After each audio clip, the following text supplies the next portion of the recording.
नमस्कार, खबर दोपहर में आपका स्वागत है। आपके साथ मैं हूं शिप्रा झा। बुलेटिन की शुरुआत करेंगे बड़ी खबर के साथ। कोरोना को लेकर बिहार सरकार अलर्ट है। आपको बता दें कि चौथी लहर की आशंका को लेकर सरकार तैयार है। स्वास्थ्य विभाग ने पूरी तैयारी का दावा किया है। मेडिकल कॉलेज अलर्ट मोड पर रखे गए हैं। 27 अप्रैल को पीएम मोदी कोरोना को लेकर एक बड़ी बैठक करने जा रहे हैं, जिसमें सभी राज्यों के सीएम और स्वास्थ्य मंत्री मौजूद रहेंगे, जिससे पीएम मोदी सीधे उनसे बातचीत करेंगे। कोरोना के चौथे वेव के बारे में चर्चाएं शुरू हो गई। हालांकि बिहार में ऐसा नहीं है। आज की तारीख में केवल 17 एक्टिव केस बिहार में हैं, जो नगण्य है। लेकिन जिस तरीके से दिल्ली में नए केसेस काफ़ी बढ़े हैं, केरल में बढ़ने की सूचना है और पूरे देश में 2000 से अधिक अब नए केसेस डेली आने लगे हैं, तो यह एक संकेत माना जा सकता है कि आगे आने वाले समय में शायद कोरोना बढ़े। और इसलिए हम सब लोगों ने पूरी तैयारी कर रखी है और मेडिकल कॉलेज हॉस्पिटल से लेके अनुमंडल अस्पताल तक अलर्ट मोड पे है। जैसी जानकारी मिली है, आदरणीय प्रधानमंत्री जी सभी माननीय मुख्यमंत्रियों के साथ और स्वास्थ्य मंत्रियों के साथ चर्चा करने वाले हैं, बैठक करने वाले हैं। तो जैसा मैंने कहा कि बिहार ने पूरी तैयारी कर रखी है। बिहार के स्वास्थ्य मंत्री मंगल पांडे। कैमरामैन गौरव गिरी के साथ अमितेश, न्यूज 18 दिल्ली। और कोरोना वैक्सीन पर बड़ी जानकारी सामने आ रही है। 6 से 12 साल के बच्चों को अब कोवैक्सीन लगेगी। प्रतिबंधित आपातकालीन इस्तेमाल की मंजूरी दे दी गई है। आपको बता दें कि डीसीजीआई ने वैक्सीन के आपातकालीन प्रयोग को मंजूरी दे दी है। अब बच्चों को भी वैक्सीन लगाई जाएगी। आपको बता दें कि कोवैक्सीन बच्चों को लगाई जाएगी। 6 से 12 साल के बच्चों को अब वैक्सीन लगेगी।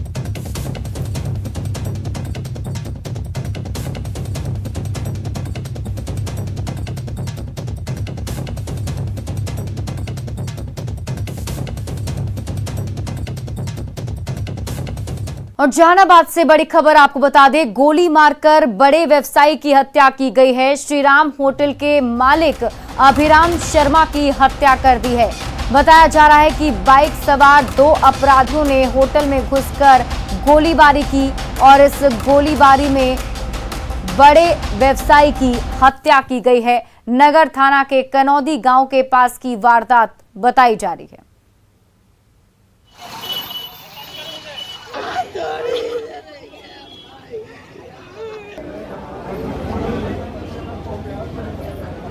जहाँ तक इस घटनाक्रम में शामिल अभियुक्तों का सवाल है, तो ये सेम ही घटनाक्रम इसके आसपास नीमा जो गांव है मसौड़ी थाने में पड़ता है, वहाँ भी किया गया है। पुरानी दुश्मनी की इसमें बात सामने आ रही है और जो अभियुक्त हैं उनका भी आपराधिक इतिहास है। उनके जो भी इसमें साथी शामिल हैं उनको आइडेंटिफाई कर लिया गया है। यहाँ पे जो शामिल है वो भी और वहाँ पे जो शामिल हैं वो भी। सीएनएसपी पटना से हम लोग समन्वय में हैं और हम दोनों की जो ज्वाइंट टीम है उसको एक ज्वाइंट टीम हम लोग बनाएंगे समन्वय के साथ। और ये ज्वाइंट टीम इसमें शामिल मुख्य अभियुक्त जो इसके साजिश करता है और उनके साथ के जो साथी हैं उन सभी की गिरफ्तारी सुनिश्चित करेंगे। हमने उन लोग को एश्योर किया कि उनके परिवार को सुरक्षा दी जाएगी। और जो यहाँ पे भी हम लोग संपर्क में लगातार पटना प्रशासन के और हमारे ज़िले के लोग जो है हम लोग संयुक्त टीम बना करके काम करेंगे और अपराधियों की जल्द से जल्द जो है गिरफ्तारी की जाएगी। हम लोग यहाँ पे सोए हुए थे, हम लोग उठ के चले गए। 26 में हम लोग गए, उन लोग 5 मिनट में आ गया। आया तो सबसे पहले गाड़ी यहाँ पे रहते हैं उसको निकाल दिया। वो लेके आया कि शादी के कार्ड देना है, चाचा कहाँ है। रूम में लेके चला गया वो। रूम में लेके गया तो उसको गोली सटा के उसको नीचे भगा दिया। जब तक वो गया गली में हल्ला करने, जब तक यहाँ इनको मार के चला गया। मेरा बच्चा वहीं पे सोया हुआ था। पूरा कितने लोग का मानो? 2 लोग था। तो क्या करके घुसा था? शादी के कार्ड देने। और नालंदा से बड़ी खबर है, रसोइया की गोली मारकर हत्या कर दी गई है। बताया जा रहा है कि अपराधियों ने स्कूल में पहले धावा बोला, स्कूल के अंदर घुसकर 3 गोली रसोइया को मार दी गई। रसोइये की मौके पर ही मौत हो गई और उसके बाद आक्रोशित लोगों ने हंगामा किया। जो आक्रोशित लोग थे वो स्कूल के अंदर घुस गए और सभी टीचरों को आक्रोशित ग्रामीणों ने बंधक भी बना लिया, जिसके बाद हंगामा भी किया गया है। वो तस्वीर हम आपको दिखा रहे हैं, घटनास्थल की तस्वीर, स्कूल के कैंपस के पास की ये तस्वीर है।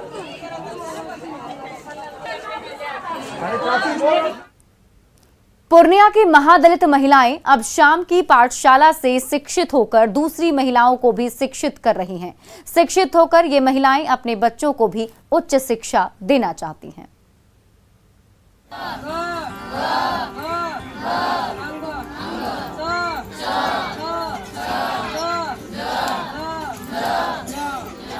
कहते हैं कि एक शिक्षित महिला पूरे परिवार को शिक्षित कर सकती है। ऐसा ही कुछ नजारा पूर्णिया जिले के बेलौरी स्थित महादलित टोला में देखने को मिला। यहाँ की कुछ महिलाएं साक्षर होकर दूसरी महिलाओं को पढ़ा रही हैं। दरअसल 6 साल पहले स्थानीय सामाजिक कार्यकर्ता शशि रंजन ने शाम की पाठशाला की नींव रखी थी, जिसमें महिलाओं को पढ़ना लिखना सिखाया जाता था। शुरुआत में शशि रंजन और कुछ अन्य लोग खुद आकर उन महिलाओं को पढ़ाते थे। धीरे धीरे टोले की कुछ महिलाएं सीखकर अब करीब 100 महिलाओं को पढ़ाना सिखा रही हैं। सर सोची सर आया था यहाँ पे, सोची सर के बाद हम लोग धर लिए, 6 साल से पढ़ा रहे हैं। इसीलिए सब महिला को 40-45 को किस दिन पे बैठता है, किस दिन 50 ठो, किस दिन 30 ठो बैठता है। पहले तो कुछ नहीं कोई जानता था, और तो थोड़ा बहुत इंग्लिश भी बोल लेते। कोई भी सर पूछता है कि what is your name, my name is, जैसे मेरा नाम ममता दीदी है तो मैं बोल देती हूँ मेरा नाम ममता दीदी है, माय नेम इज ममता दीदी। तो सारी महिला 2 टाइम पढ़ाई करते हैं, सुबह शाम 2 घंटा पढ़ाई करते हैं, उसके बाद अपना मजदूरी जो होता है खेत पानी जाकर करते हैं। ये महिलाएं दिन भर मेहनत मजदूरी करती हैं, फिर शाम को टाइम निकाल कर पढ़ने आ जाती हैं। बातों पर दिमाग लगाए तो हम लोग इतना आगे बढ़े, तो हम लोग ग्रुप और कुछ भी चलाते हैं, लेते हैं, तो अपना नाम गाम सब अपना हाथ से लिख लेते हैं। हम लोग पढ़ने नहीं जानते थे, छठिया दीदी बता दिए तो पढ़े हैं। तो हम लोग पढ़ेंगे तब ना हम लोग को बच्चा पढ़ेगा। शाम की पाठशाला के संस्थापक शशि रंजन कहते हैं कि शाम की पाठशाला से काफी बदलाव आया है। आज तक उन्होंने लगभग 1000 महादलित महिलाओं को साक्षर बनाया है। अपना थाम नहीं है कि नहीं अफसर आप अगर नहीं भी हैं तो हम खुद पढ़ाएंगे, ये एक बड़ा एक पॉजिटिव विचार है। कई बदलाव यहाँ पे देखने को मिल रहा है। कितने लोगों को आपने साक्षर बनाया? सर 1000 से प्लस हम लोगों ने महिलाओं को एजुकेट किया है। देख सकते हैं कि यहाँ पर ये महादलित महिलाएं हैं जो दिन भर खेती मजदूरी का काम करती है और शाम में यहाँ आकर शाम की पाठशाला में पढ़ाई करती हैं। वो सीख रही हैं ताकि आगे चलकर उनके बच्चे भी पढ़ सके और कुछ कर सके और वे ठगी का शिकार ना हो पाए। कुमार प्रवीण, न्यूज़ 18, बेलौरी, पूर्णिया। बड़ी खबर आपको छपरा से बता दें, 5 लाख रुपए की लूटपाट की गई है। आपको बता दें कि भगवान बाजार इलाके में लूटपाट की वारदात को अंजाम दिया गया। पीएन सिंह कॉलेज के पास की घटना है जहां 5 लाख रुपए की लूटपाट की गई है। तो छपरा से आपको ये बड़ी खबर बता रहे हैं, 5 लाख रुपए की लूट की वारदात को यहां पर अपराधियों ने अंजाम दिया है। भगवान बाजार इलाके में लूट की गई है। पीएन सिंह कॉलेज के पास की घटना बताई जा रही है।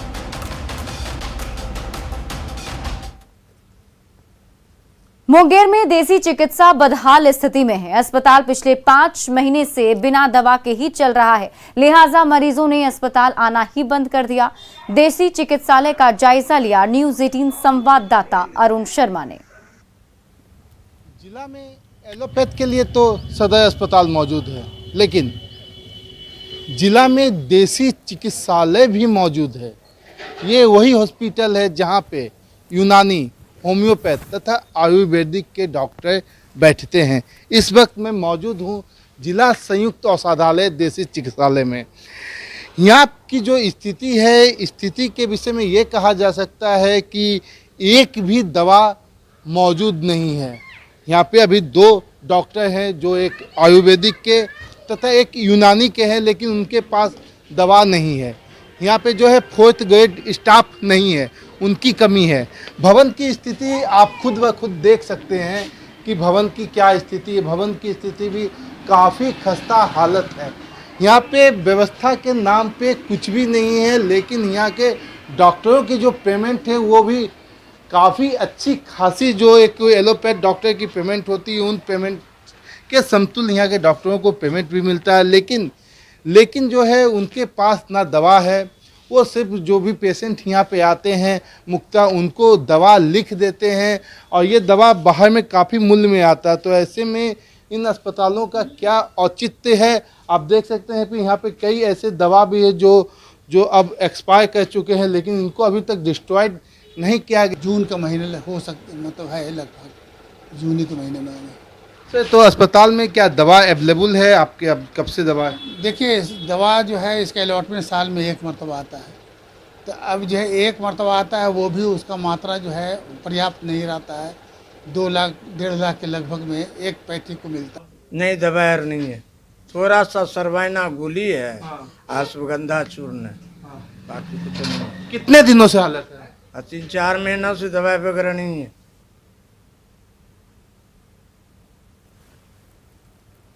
देवघर में चिलचिलाती धूप में आस्था भारी पड़ती दिख रही है। बाबा वैद्यनाथ मंदिर में श्रद्धालुओं की भारी भीड़ पहुंची है जो बाबा के दर्शन करना चाहती है। एकादशी की वजह से शिव भक्त बाबा के दर्शन करना चाह रहे थे। वहीं मंदिर में गर्मी से बचने के लिए कई उपाय किए गए हैं।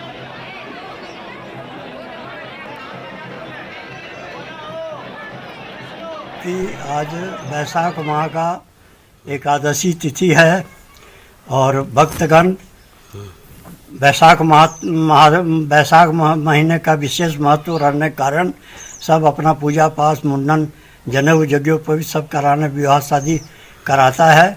सब प्रकार के यज्ञ हवन पूजा पाठ करने के निमित्त से सब बाबा का दर्शन करने आते हैं। और गोपालगंज से बड़ी खबर आपको बता दें, कार और ऑटो के बीच जोरदार टक्कर हो गई है। इस हादसे में ऑटो ड्राइवर की घटनास्थल पर ही मौत हो गई। हादसे में वाहन में सवार 8 यात्री भी घायल हो गए हैं। कुचायकोट के सिरसिया गांव में NH 27 पर यह हादसा हुआ और घायलों का फिलहाल सदर अस्पताल में इलाज चल रहा है। बता दें कि कार चालक वाहन छोड़कर फरार हो गया। मृतक ऑटो ड्राइवर के परिजनों ने मौके पर हंगामा किया। लोगों की पुलिस के साथ नोकझोंक भी हुई। ड्राइवर का अभी तत्काल में मृत्यु हो गई बा। गोपालगंज की तरफ से एगो अर्टिगा वाला गाड़ी 120 के स्पीड में आवत वाला और पीछे से टेम्पू में मरले बा। हमने गांव के समीप सिरसिया बजरंगता के हॉल पर और चालक जो बा टेम्पू के वो तत्काल स्पॉट डेट पर गई बाटे। कितना घायल हो गए? कम से कम 6-7 आदमी टेम्पू में बैठे रहे हैं, सारा आदमी घायल बड़े और 3 आदमी वो मारुति में बैठे रहे हैं जो 2 आदमी घायल। राज्यपाल रमेश बैस राष्ट्रपति और गृह मंत्री से मिलने के लिए दिल्ली के लिए रवाना हुए हैं। राज्यपाल ने आज दिल्ली से चंडीगढ़ के लिए एक कार्यक्रम में शामिल होने के लिए रवाना होंगे। कल दिल्ली में राज्यपाल का राष्ट्रपति और गृह मंत्री से मिलने का भी कार्यक्रम है। झारखंड के राज्यपाल 2 दिवसीय दौरे पर दिल्ली हो रहे रवाना। आज दिल्ली से रांची से दिल्ली जाएंगे और यहां से फिर वह दिल्ली से चंडीगढ़ निजी कार्यक्रम में जाएंगे। आप देख सकते हैं तस्वीर में राज्यपाल महोदय रांची बिरसा मुंडा एयरपोर्ट पर अभी तुरंत उतरे और अंदर जा रहे हैं।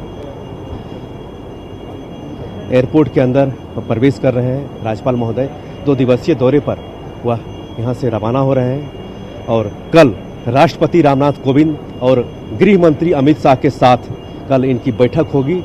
फिर पुनः गुरुवार को रांची लौटेंगे। आज रवाना हुए, आप देखें तस्वीरों में। कैमरामैन संत के साथ निरंजन, न्यूज़ 18 रांची। भारत सरकार के खाद्य एवं आपूर्ति विभाग के अपर सचिव निधि खरे ने मुख्य सचिव सुखदेव सिंह से मुलाकात की। इस दौरान निधि खरे ने झारखंड में शिक्षा, स्वास्थ्य और कृषि के क्षेत्र में बेहतर काम होने की बात कही। निधि खरे ने रांची में चल रहे काम की प्रशंसा की। रांची में तमाम जो इंडिकेटर्स हैं, चाहे एजुकेशन के, हेल्थ के, कृषि के भी, तो बहुत सैचुरेशन लेवल पे आया है। और ये जो परियोजनाएं मैंने देखी वो काफ़ी अच्छी पार्टिसिपेशन भी दिखाता है। बच्चे भी बहुत खुश थे, उनकी अटेंडेंस बढ़ी है। और जहाँ पर हम लोग लाइवलीहुड के लिए गए तो बी कीपिंग हमने देखी, मधुमक्खी पालन और केज फिश वगैरह का देखा। ये सब बहुत अच्छे और इनोवेटिव हैं और मुझे बहुत आशा है कि झारखंड में निश्चित रूप से बहुत प्रगति और समृद्धि होगी। त्रिस्तरीय पंचायत चुनाव में कई पूर्व जनप्रतिनिधियों का नाम मतदाता सूची से गायब है, तो कुछ का नाम दूसरे वार्ड में जोड़ दिया गया, जिससे वे लोग अब चुनाव नहीं लड़ पाएंगे।